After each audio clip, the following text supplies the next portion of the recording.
Everyone, अस्सलाम वालेकुम, नमस्ते जी, Sat Shri Akal. Welcome back to another video. कैसे आप लोग? I hope you all are doing great और मैं भी बिल्कुल ठीक हूँ, एकदम बढ़िया।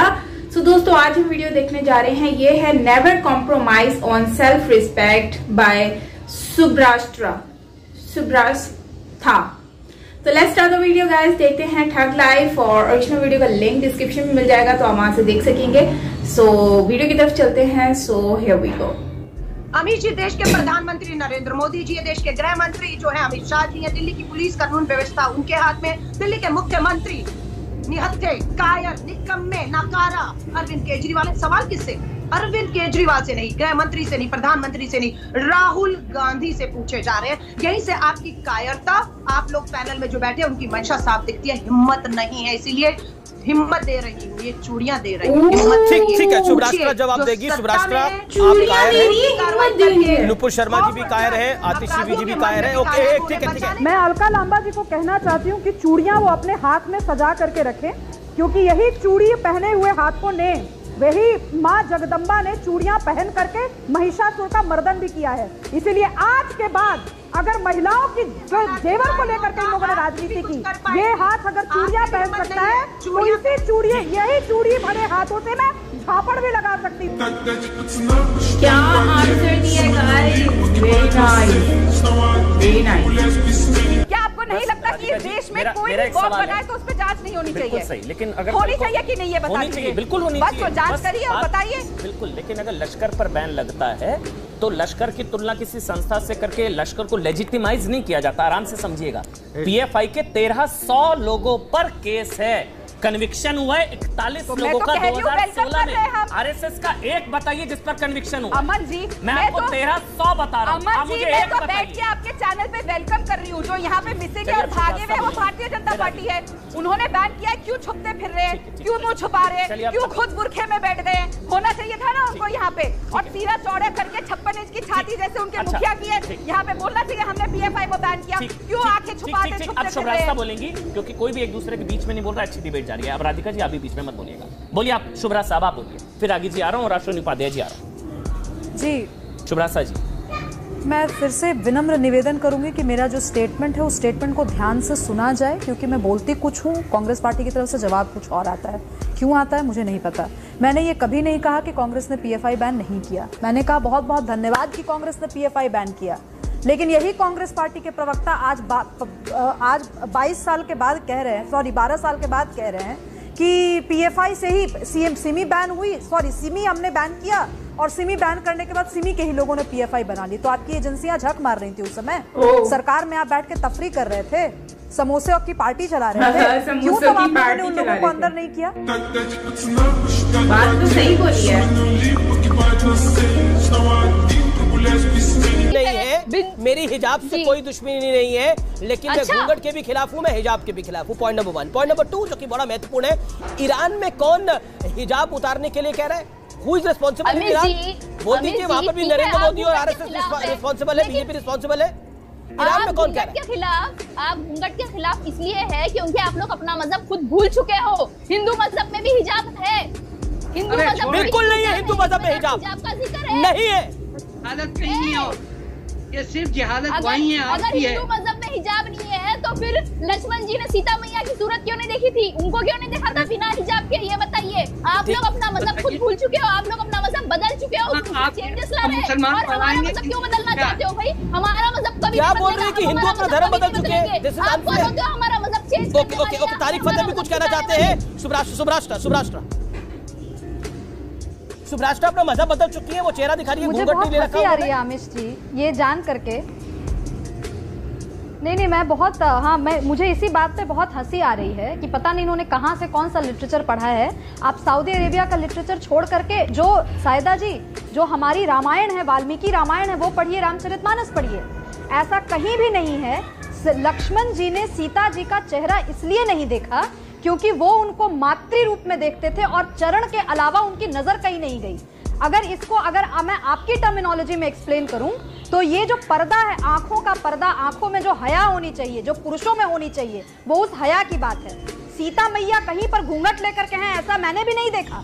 और मैंने पूरी वाल्मीकि रामायण चाट लिया कवर टू कवर। उसके अलावा भी जो 16 रामायण और हैं उसमें भी बहुत हद तक मैंने पढ़ा हुआ है। तो नहीं, आप गलत चीजें नहीं, आप अपने धर्म को लेकर कुछ भी बोल रहे हैं, मैं नहीं बोल रही, लेकिन आप मेरे धर्म को लेकर गलत बातें मत फैलाइए साहिदा।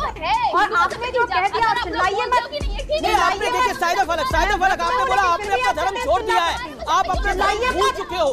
चिल्लाइए मत, अपनी आवाज मत बढ़ाइए। चिल्लाने से तो बात नहीं चिल्लाता है। शदाब चौहान, ईरान में जो हो रहा है वो आपकी जानकारी में तो होगा, मुझे पता है उससे आपका कोई लेना देना नहीं है, लेकिन फिर भी क्योंकि जवाब तो यही आएगा आपका। नहीं, ईरान मामले में आपको फंसा दिया है। आप मुझे, अरे वाह वाह अमीश भाई, सुना है कि आप अब ज्योतिषी बन गए, आपको मेरी तरफ से शुभकामनाएं। अब आप भविष्य बताएंगे कि शादाब क्या बोलेंगे, नरेंद्र मोदी क्या बोलेंगे, राहुल गांधी क्या बोलेंगे। वाह वाह, शुभकामनाएं आपको नए आपके फ्लेवर के लिए, नए फ्लेवर के लिए। चलिए अब आप बात शुरू। अच्छा लगा कि आपको ज्योतिष आपको ज्योतिष आचार्य में यकीन है, ये सुन के मुझे अच्छा लगा। बोलिए। नहीं, मुझे तो ये अच्छा लगा कि अगर जब आपके पास एक दूसरा विकल्प भी तैयार हो गया, यानी कि मेरे पास बड़े सारे विकल्प दूसरी तरफ से भी परेशान आएगा। टॉपिक पे बात कीजिए ना। अरे आंटी चुप रहिए आप, मैं बात कर रहा हूँ, मैं किसी के बीच में नहीं बोला था। शादाब, आप आंटी बोल करके क्या कहना चाहते हैं? ऐसे ही बात करते हैं क्या? मुझे आंटी नहीं, मुझे आंटी सुनने में कोई, आपको बता दूं, आपने बड़े डिराइसिवली ये शब्द यूज किया है, मुझे कोई फर्क मैंने कोई गलत बात है क्या? मैं आज के डेट में मैं मामी हूँ, आज के डेट में मैं किसी की बुआ हूँ, मैं बड़े फक्र से आंटी शब्द मेरे लिए अपमान सूचक नहीं है। और मुझे मौलाना मत समझना, सुनो, बदतमीजी मत करो ऐसे, मुझे मौलाना बदतमीजी को कब कर रही है? खामोश चुप है, चिढ़ क्यों रहे हैं? आपको क्या लगता है? आपको क्या लगता है? बदतमीजी तो ये खुद कर रहा है। शब्द का प्रयोग कर देंगे महिलाएं, चुप होकर के आपसे कहेंगे कि अरे मेरी उम्र इतनी नहीं है कि मुझे आंटी मत बोलो। वेरी नाइस, इन्होंने आंसर बहुत अच्छा किया है। और वो बदतमीजी लड़का कर रहा था। आतंकवाद की डिस्कशन करते हैं, बैठना पड़ता है कि आतंकवादी कैसे आए। जब हम लव जिहाद की बात करें तो पैटर्न की बात करी जाए। मैं आपको क्लियर ये बात कह रही हूँ कि अगर कोई इसी तरह की बात ही करने बैठा है, सिर्फ कि यहाँ ये हिंदू मुस्लिम है और ये जिहाद है और ये लव जिहाद है और ये है, तो मेरे पास उन बेवकूफ़ाना बातों का कोई जवाब नहीं है, क्योंकि वो साबित करने को बैठे हैं। मैं इस तरह की बात करके, मैं भारतीय होने के लिए इस तरह की बात ही करना पसंद नहीं करती। मैं बात ही नहीं करूंगी इस पर। आमिश जी, ओके, शुभराष्ट्र 30 सेकंड। इनको डिबेट का टॉपिक नहीं, आमिश जी, इनको डिबेट का टॉपिक नहीं बताया गया था क्या?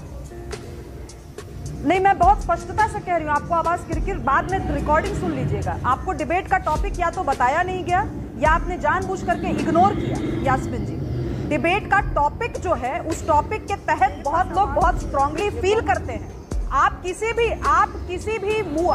भी आइडेंटिटी के साथ बैठी हूँ, मुझे उससे कोई लेना देना नहीं। आप आज एक महिला होने के नाते बैठी है ना, मैं एक मुस्लिम महिला के नाते तो बैठी है। छोड़ दीजिए कि आप पर्सनल लॉ बोर्ड से आपका संबंध है या नहीं, तो आप डिसाइड करेंगे कि नफरत कौन फैला रहा है। यहाँ पे नफरत फैलाने के नाम पे लड़कियों का कत्ल कर दिया गया, 35 टुकड़े कर दिए गए, और आप मुझे बोल रही हैं कि मैं नफरत फैलाने बैठी हूँ।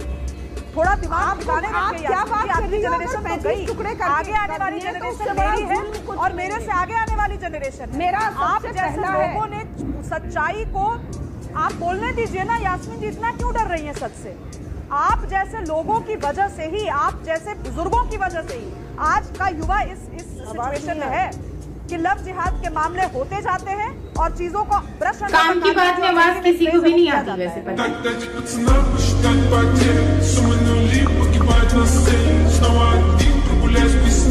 मैं सबसे पहले ऋग्वेद आपके सामने रखना चाहता हूँ। उसमें लिखा है, ईश्वर ने तुम्हें औरत बनाया, इसलिए तुम अपनी आंखें झुका कर रखा करो, पुरुषों की तरह मत देखा करो, अपने पैर एक दूसरे से सटाकर रखा करो और अपने वस्त्र मत खोला करो, खुद को घूंघट में छुपाकर रखा करो।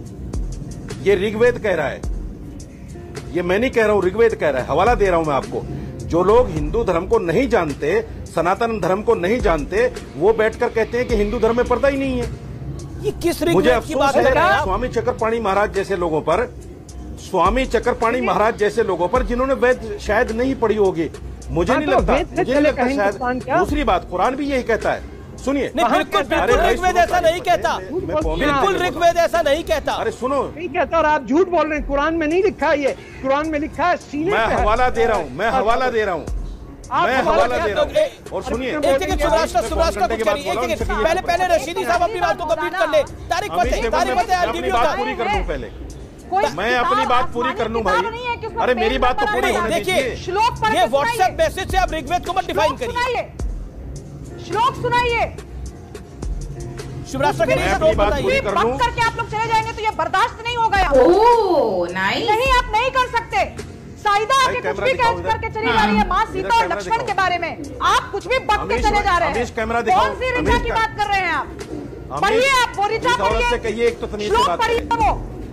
श्लोक इस औरत से कहिए, एक तो तमीज से बात कीजिए। कैसे हुई आपकी बोलने की? तमीज से बात करें। अगर आपको जानकारी नहीं है, आपको सनातन धर्म की जानकारी नहीं है, ऋग्वेद के बारे में कुछ भी बकवास करके आपको सनातन धर्म की जानकारी नहीं है। श्लोक पढ़ो आप। हमेश ये क्या है? आप श्लोक पढ़ो। क्या है? और मैंने एक सच्ची बात रखी है और ये टीवी आ गई। वो कह रहे हैं आप इनको आईना दिखा दिया, इनको आईना दिखा दिया। दीजिए तो जरा नहीं, मैं आज फैसला करूंगी। ऋग्वेद लाइए वहां। मैं आपको सनातन धर्म की हवा भी नहीं है। 800 पेज में बताइए ना, बताइए ऋग्वेद की कॉपी है, बताइए। सच्चे जो होते हैं उनके पास एक्सक्यूजेस नहीं चाहिए होते। मजा आया।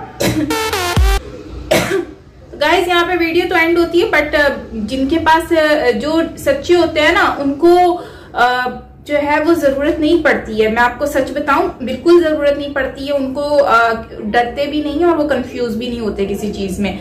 ये लोग ही होते हैं जो कंफ्यूज भी होते हैं और डरते भी हैं। जो झूठे लोग होते हैं ना, वो चिल्लाते भी हैं। जबकि इन्होंने कोई भी सुब्राष्टा जो है, उन्होंने कोई भी ऐसे मिसबिहेव नहीं किया, कोई बदतमीजी नहीं की है। वो बिल्कुल पॉइंट पर थी। लेकिन आपने देखा कि वो लड़का जो है, उसने कैसे वो चिल्लाना शुरू हो गया, तमीज से बात करो, तमीज से बात करो। तो इस तरह से वो बदतमीज से बात करना शुरू हो गया, जो कि अच्छी बात नहीं होती है। सबसे पहली बात तो आपको अपने बड़ों की रिस्पेक्ट करनी चाहिए। जहां तक मुझे आइडिया, सुब्राष्टा जो है वो एक उनसे बड़ी थी, तो उनकी रिस्पेक्ट करना इनका फर्ज बनता था। जबकि उन्होंने जो है उनके साथ मिसबिहेव किया और आंटी बोलकर क्या साबित करना चाह रहे हैं, आंटी बोलकर उनको क्या दिखाना चाह रहे हैं। ठीक है, आंटी बोलने से अपनी तरफ से ये उनकी इंसल्ट करने की कोशिश कर रहे हैं। जबकि मैं समझती हूँ कि आंटी एक बहुत ही रिस्पेक्टफुल वर्ड है। आप छोटी सी एज का जो बच्चा होता है वो भी आपको आंटी बोलता है। क्यों? क्योंकि अभी कोई आकर मुझे भी आंटी बोल सकता है। अगर छोटा बच्चा आके मुझे आंटी बोलता है तो मैं तो डेफिनेटली उसकी आंटी बनूंगी ना, भले मैं 17 क्यों या 15 क्यों, भले मैं 25 क्यों या 30 क्यों। तो अब हमसे जो छोटे लोग हैं वो अगर हमें आंटी बोलते हैं तो इसमें कोई वो इतना वो नहीं है। और आंटी कोई गाली नहीं है, लेकिन आप जिस तन से बोल रहे हो, जो तरीकाकार है बोलने का, ये डिसरिस्पेक्टफुल है। ठीक है, तो इन्होंने सुब्राष्टा जो है उन्होंने बिल्कुल सही आंसर किया है, बहुत अच्छे से उनको जवाब दिया है। मैं बहुत ज्यादा उनको अप्रिशिएट करती हूँ और इस तरह की ब्रेव लेडी होनी चाहिए। दूसरा, वो चूड़ियों वाला जो सिनेरियो दिखाया गया, तो चूड़ियों वाली बात भी बिल्कुल सही नहीं थी। वो नाकाबिले बर्दाश्त, नाकाबिले कबूल है। अब चूड़ियां पहनने का क्या मतलब है? आज एक पायलट लड़की पायलट है, जो कि लड़का भी पायलट है। अगर लड़का जो काम करता है, आजकल लड़कियां भी वो काम कर रही हैं। ठीक है, आर्मी में मौजूद है, एयरफोर्स में मौजूद है, और आप देखें डिफेंस में आपको लड़कियां मिलेंगी और आपको टेक्नोलॉजी में भी आपको लड़कियां मिलेंगी। हर फील्ड में आपको लड़कियां बर्ड्स मिलेंगी। ठीक है, बॉयज के। तो फिर ये चूड़ी वाली बात को लेकर इन्होंने इतना बदतमीजी की, मतलब कि ये एक गलत बात है। और फिर अगर चूड़ी की बात करें तो फिर हिंदू देवी देवताओं की अगर हम बात करें तो वो कितने ताकतफुल थी। हाँ, सती जी को देख लें तो वो कितनी ताकतफुल थी। इसके बाद अगर हम देखें दुर्गा माँ को देख लें और काली माँ को देख लें, मतलब सारे ही ऑलमोस्ट, पार्वती जी को देख लें तो सारे ही ऑलमोस्ट अगर आप देखें तो एक पावरफुल लेडीज थी। और उन्हीं को जो है आज पूरा भारत मानता भी है, ठीक है, पूछता भी है, और उन्हीं को ही ये लोग क्या कह रहे हैं कि उनको मतलब डिसरिस्पेक्ट किया जा रहा है। तो मैं ये समझती हूँ कि ये बहुत गलत बात है। तो गाइज आप लोग बताएं इसके बारे में क्या कहते हैं।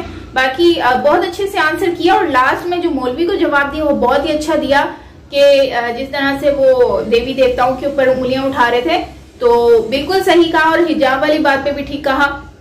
ये लोग जो है ना डिबेट पर आकर भूल जाते हैं कि हमें डिसरिस्पेक्ट नहीं करना किसी को, हमें डिबेट करनी है। डिबेट का मतलब ये नहीं होता कि आप दूसरों का मजाक बनाओ, उनसे लड़ाई करो, ठीक है। डिबेट का होता है कि आप एक बात को एनालाइज करो, उस पर डिस्कशन करो, ठीक है। इन्होंने क्या कर दिया, ये तो करेक्टर पे उठ के आ जाते हैं, देवी देवताओं पे मजहब धर्म को बीच में लेकर आ जाते हैं। तो ये पॉलिटिक्स इस तरह नहीं चलती है। तो बहुत अच्छा लगा इनके आंसर सुनकर। सुब्राष्टा नाम थोड़ा डिफरेंट है। खैर कमेंट सेक्शन में बताएं कि आपको इसमें से कौन सा पॉइंट उनका ज्यादा अच्छा लगा। बाकी मिलते हैं नेक्स्ट वीडियो के साथ। लॉट्स ऑफ लव, एंड अगर मेरा रिव्यू अच्छा लगा हो तो प्लीज नीचे कमेंट सेक्शन में जरूर लिखिएगा। बाकी till then take care, lots of love, bye bye.